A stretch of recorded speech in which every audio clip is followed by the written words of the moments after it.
Class 11 semester 1 का हम लोग चैप्टर 4 कर इकोनॉमिक्स का कौन सा? Theory of consumer behaviour. बोले क्या बोले? जोर से बोलिए, थ्योरी ऑफ कंज्यूमर बिहेवियर। अच्छा, नाम से पता चल रहा है कि कस्टमर के बिहेवियर के बारे में हम लोग को पढ़ना है। किसके बारे में भाई? कस्टमर के बिहेवियर के बारे में पढ़ना है। सुनिए, कस्टमर के बिहेवियर के ऊपर दो लोग अपना थ्योरी दिया था। सुन रहे हैं? क्या कर रहे हैं दीदी आप लोग? कस्टमर के बिहेवियर के ऊपर, कस्टमर के बिहेवियर मैंने समझ रहे हैं, जैसे कस्टमर जो सामान किनते हैं उनके बिहेवियर के ऊपर कितना लोग थ्योरी दिया था? दो लोग थ्योरी दिया था। कौन कौन? एक दिया था आपका मार्शल और एक दिया था हिक्स एलन पैरेटो। मार्शल जो थ्योरी दिया था उसका नाम है कार्डिनल अप्रोच। क्या नाम है भाई? कार्डिनल अप्रोच माने जिसको मेजरमेंट कर सकते हैं, जिसको मेजरमेंट माप सकते हैं। समझ पा रहे हैं क्या बोले? In terms of money, in terms of unit, in terms of satisfaction, जिसको मेजरेबल कर सकते हैं उसको कहते हैं कार्डिनल अप्रोच। क्या कहते हैं? कार्डिनल अप्रोच को कौन दिया था? मार्शल। कौन दिया था? कार्डिनल अप्रोच के तहत टोटल 4 कंसेप्ट को मार्शल ने दिया था।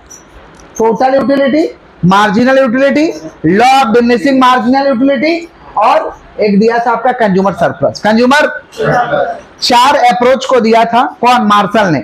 किसके तहत भाई? कार्डिनल अप्रोच के तहत। किसके अप्रोच?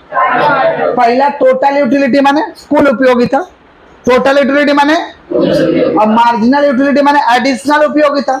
यूटिलिटी माने क्या होता है? उपयोगिता, यूजेज, उसको क्या कहते हैं? यूटिलिटी। क्या कहते हैं भाई? तो मार्जिनल यूटिलिटी। जब एडिशनल यूज करेंगे उसको क्या कहते हैं? मार्जिनल। एडिशनल यूज करेंगे उसको क्या कहते हैं? और जितना हम एडिशनल यूज कर रहे हैं सबको जोड़ दो तो क्या आ जाएगा? टोटल। सबको जोड़ दो क्या आ जाएगा?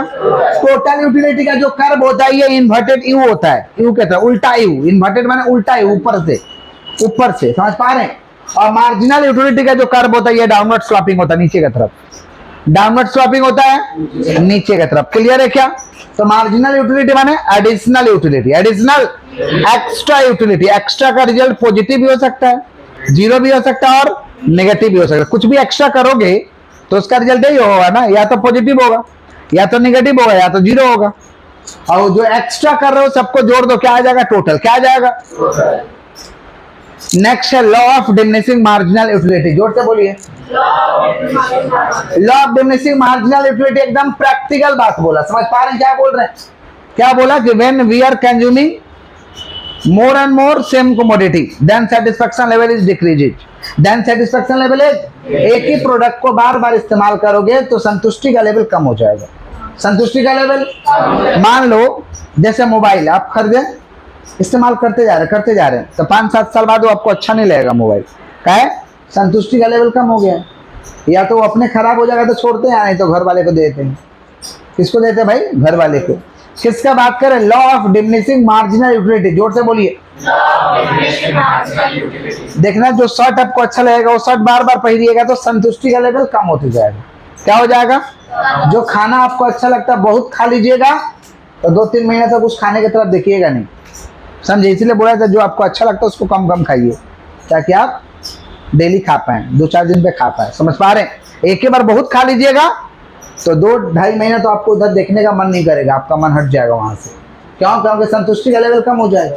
संतुष्टि का लेवल क्यों? क्योंकि आप एक्सेस खा लिए, एक्सेस यूज कर लिए। समझ पा रहे हैं?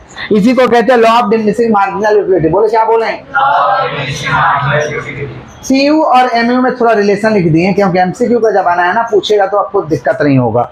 टीयू जब मैक्सिमम होता है ना एमयू का वैल्यू 0 हो जाता है। TU maximum, MU 0। टीयू ज्यादा होगा तो एमयू क्या होगा? 0। टीयू इंक्रीज करता है तो एमयू क्या होता है? पॉजिटिव। पॉजिटिव माने सही रहता है।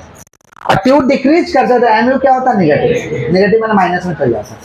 नेगेटिव माने पॉजिटिव माने प्लस में रहता है और 0 माने 0 हो जाता है। तो TU maximum, MU 0। TU maximum, TU increases, MU positive. TU decreases, MU negative. Clear है क्या? किसका रिलेशन है भाई? टीयू और एमयू। बोलो क्या बोले? आगे बढ़े। नेक्स्ट है कंज्यूमर इक्विलिब्रियम। कंज्यूमर इक्विलिब्रियम किसको कहेंगे? कंज्यूमर इक्विलिब्रियम, इक्विलिब्रियम माने बराबर होता है। इक्विलिब्रियम माने क्या होता है? तो कंज्यूमर इक्विलिब्रियम किसको कहेंगे? सुन लीजिएगा ध्यान से। कंज्यूमर इक्विलिब्रियम कहेंगे जब नेट यूटिलिटी जब मैक्सिमम हो जाएगा। नेट यूटिलिटी क्या हो जाएगा? मतलब जो भी हम सामान यूज कर रहे हैं उसका वैल्यू क्या हो गया? मैक्सिमम पे चला गया। कहां चला गया? अब उससे अति करेंगे तो माइनस में जाएगा। उससे अति करेंगे तो क्या होगा? उसको कहते हैं कंज्यूमर इक्विलिब्रियम। क्या कहते हैं? तो net utility is maximum. Net utility जैसे मान लो खाना खा रहे पेट भर गया तब छोड़ देना चाहिए, उसके बावजूद भी खाते जा रहे हो तो उल्टी करोगे, उसके बावजूद भी खाते जा रहे हो तो अरे पेट भर गया तो छोड़ ही दोगे ना खाना खाना, बोलिए। लेकिन कुछ भूखर लोग शादी ब्याह में जाते हैं वो खाते रहता है, वो खाइबे करेगा, पेटों भर गया तब वो खाएगा, तो उल्टी करो।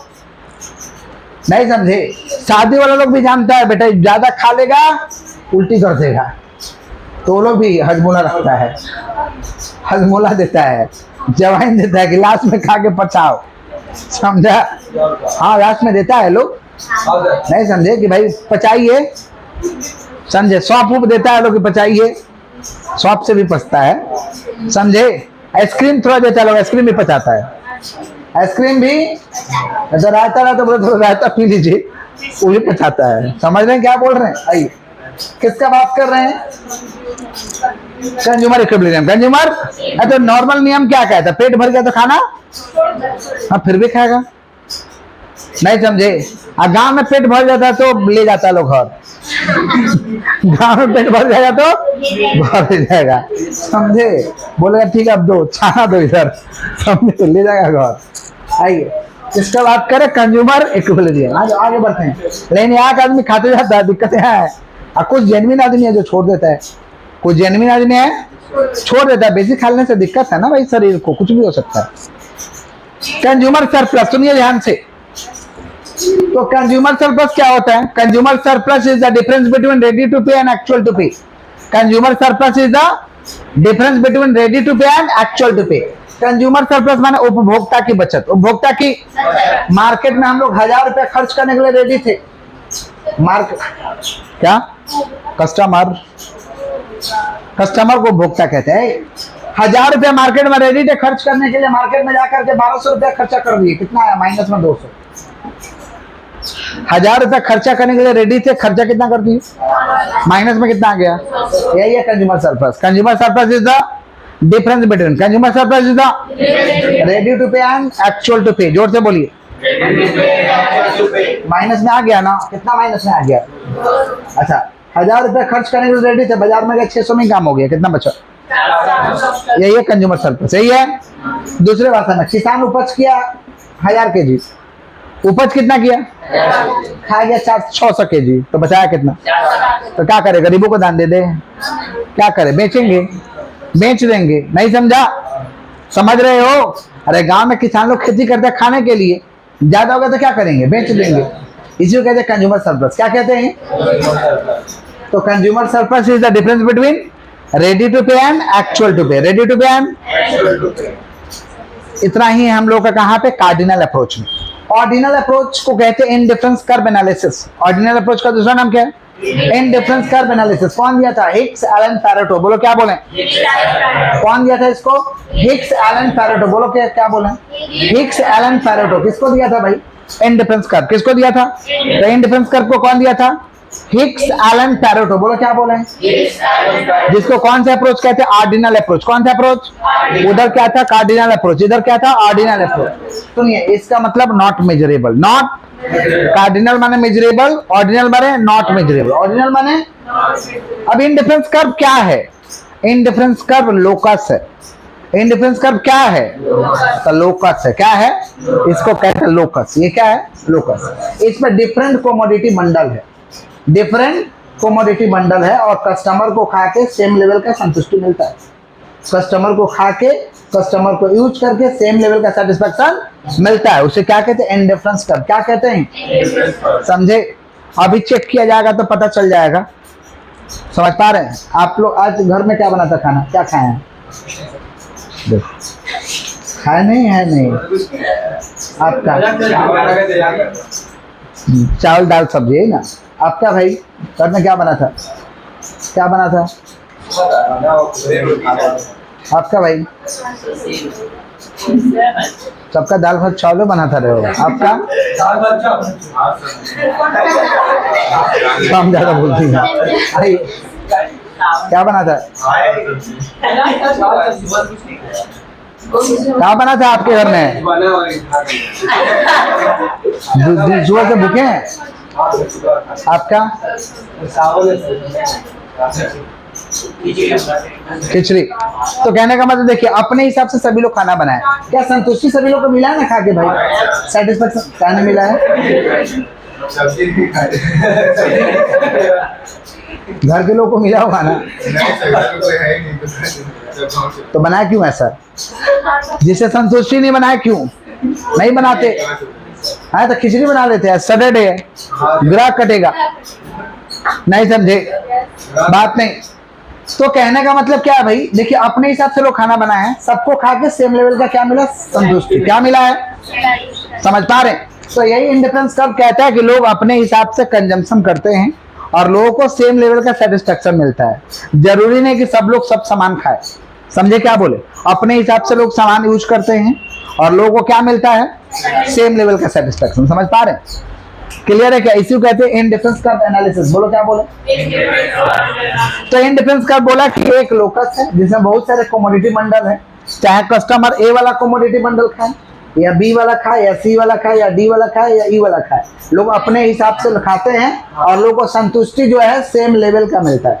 संतुष्टि, इसको कहते हैं इंडिफरेंस कर्व एनालिसिस। क्या कहते हैं? समझ में आ गया क्या बोले? तो इंडिफरेंस कर्व क्या है? लोकस है जिसमें डिफरेंट कमोडिटी बंडल है। किसी भी कमोडिटी बंडल को अगर कोई कस्टमर यूज करता है तो उसको सेम लेवल का सेटिस्फेक्शन मिलेगा। जैसे लोग क्या बोले हैं, समझ साधारण भाषा में समझने के लिए बोले हैं कि लोग अपने हिसाब से डेली भोजन करते हैं। डेली क्या करते हैं भाई?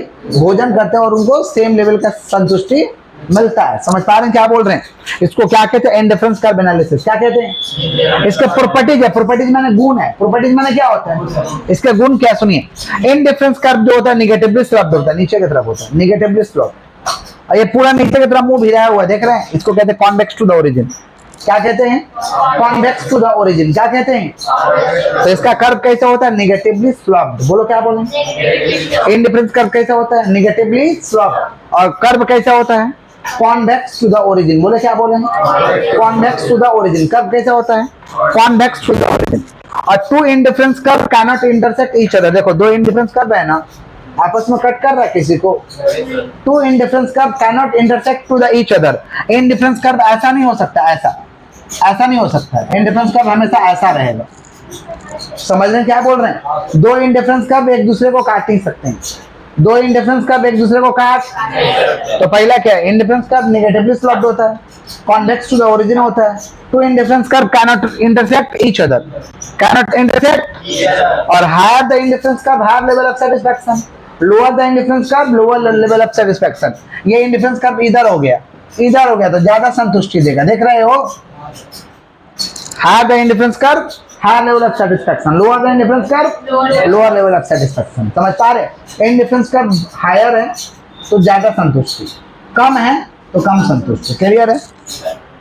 वैसे वर्षा लिखे, वैसे वर्षा माने अपोजिट, वैसे वर्षा माने देखें higher IC curve represent higher level of satisfaction and vice versa. वैसे नेक्स्ट इंडिफरेंस मैप, बहुत सारे इंडिफरेंस कर्व के कलेक्शन को कहेंगे इंडिफरेंस मैप। बहुत सारे इंडिफरेंस कर्व के कलेक्शन को क्या कहेंगे? Indifference map. क्या कहेंगे भाई? नेक्स्ट हम लोग का बजट। नेक्स्ट क्या है? बजट खर्चा कैसे करते हो भाई? With in the budget, inside the budget, कि आउटसाइड द बजट? खर्चा कब करते, कैसे करते भाई? With in the budget, inside the budget, inside the budget. ये देखो, ये है हम लोग का बजट लाइन, ये बजट लाइन है। किसको कहते हैं? हमारा इनकम है, यहाँ पे इनकम है। तो खर्च अगर यहाँ पे करेंगे तो सेविंग होगा, खर्च अगर यहाँ पे करेंगे तो क्या होगा? और खर्च यहाँ पे करेंगे तो क्या होगा? लॉस होगा, डेफिसिट होगा। और यहाँ पे खर्च करेंगे जितना इनकम उतना ही खर्चा किए तो ना ही सेविंग होगा ना ही लॉस होगा, ना ही सेविंग होगा ना ही। इसी को हम कहते हैं बजट लाइन। क्या कहते हैं? समझ पा रहे? Budget line means income line. Budget line means inside the budget line indicate saving, outside the budget line indicate loss. Outside the budget line माने आमदनी अठन्नी खर्चा रुपया, तो मूवी भी आया था, आमदनी अठन्नी खर्चा तो लॉस हो जाएगा, और आमदनी अठन्नी खर्चा 25 पैसा तो प्रॉफिट होगा। क्या हो जाएगा? प्रॉफिट। तो with in the budget line profit, outside the budget line loss. Clear है क्या? इसी को हम क्या कहते हैं? Budget line. क्या कहते हैं? क्लियर है? सब्स्टिट्यूशन इफेक्ट, ये प्रोडक्ट का दाम बढ़ गया, अब ये नहीं खा के ये यूज करेंगे, समझे? समझ रहे हैं? सब्स्टिट्यूशन इफेक्ट, शर्ट का दाम ज्यादा होगा टी शर्ट पहना जाएगा, ट्यूबलाइट का दाम ज्यादा होगा बल्ब पहना जाएगा, सॉरी चलाया जाएगा। समझ पा रहे हैं? ट्यूबलाइट का दाम ज्यादा होगा बल्ब जलाया जाएगा, समझे? तो कहने का मतलब क्या है? सब्स्टिट्यूशन क्या है? टी का दाम ज्यादा होगा कॉफी पिया जाएगा, समझे? बीड़ी का दाम ज्यादा होगा सिगरेट पिया जाएगा, यही होता है सब्स्टिट्यूशन। ये क्या होता है? एक के बदले दूसरा, एक के बदले income effect, income change, demand change, income change, इसको क्या कहते हैं? Income effect. क्या कहते हैं? और एक होता है price effect, price change, demand change, price change, इसको क्या कहते हैं? Price effect. क्या कहते हैं? सब्स्टिट्यूशन माने एक के बदले दूसरा, इनकम इफेक्ट माने इनकम चेंज, समझ गए? Price effect, price change, demand change. समझ पा रहे हैं क्या बोलेगा? नहीं समझ पा रहे? और एक हम लोग का टॉपिक है, सुनिएगा ध्यान से, एक और हम लोग का टॉपिक है इंफीरियर गुड्स और given goods. Inferior goods means low quality goods, inferior goods means कहीं पे लिखा है इंफीरियर गुड्स? किसी चैप्टर में लग रहा लिखाए होंगे। इंफीरियर गुड्स माने क्या होता है? Low quality goods. और गिवन गुड्स माने भी लो क्वालिटी गुड्स होता है, घटिया वस्तु, घटिया सामान, इसको कहते हैं इंफीरियर। क्या कहते हैं? उसको गिवन गुड्स भी कहते हैं। चलो आगे बढ़ते, नहीं लिखा है तो लिखा दे रहे, नहीं लिखा है तो लिखा दे। सुनो, नेक्स्ट है derivation of individual demand curve. सुनो ध्यान से, derivation of individual demand curve क्या होता है? सुन लीजिए ध्यान से। प्राइस कंजम्पशन कर्व अगर नीचे की तरफ होगा, डाउनवर्ड स्लॉपिंग होगा। प्राइस कंजम्पशन कर्व अगर नीचे, इमारत का कर्व है ये, अगर नीचे की तरफ होगा, किसका बात करें? Price consumption curve. प्राइस यानी डिमांड जो है, डिमांड जो है ज्यादा है यूनिटी से, डिमांड जो है ज्यादा है, और प्राइस पीसीसी कर्व अगर ऊपर की तरफ होगा, अपवर्ड स्लॉपिंग। समझ पा रहे हैं? यानी डिमांड कम है, डिमांड, और पीसीसी कर्व जब हॉरिजॉन्टल हो जाएगा तो यानी डिमांड क्या? इक्वल है। डिमांड क्या? इक्वल, ऐसा हो जाएगा तो डिमांड क्या? इक्वल। लिख करके दिए हुए हैं, ये भेजे हैं लिख करके। समझ पा रहे हैं कि the demand curve of any commodity derive from price consumption curve. Price consumption curve क्या हो रहा है? डाउनवर्ड, तो इलास्टिसिटी क्या हो जाएगा? Greater than unity. हॉरिजॉन्टल होगा तो क्या हो जाएगा? बराबर, इक्वल। और प्राइस इलास्टिसिटी पीसीसी कर्व जब मान लीजिए अपवर्ड स्लॉपिंग होगा तो ग्रेटर, डिमांड क्या हो जाएगा? Less than unity, less than. ये लिख के दिए हैं, समझ पा रहे हैं? जो जो टॉपिक एक्स्ट्रा बोले हैं वो ग्रुप में चला जा रहा है, लिख लीजिएगा। और हम आपको प्रोडक्शन और कॉस्ट ऑफ प्रोडक्शन में भेज रहे हैं, लिख के आइएगा, ठीक है? That's for all today. कल क्लास 9 बजे सुबह है, मैसेज का कोई इंतजार मत करना।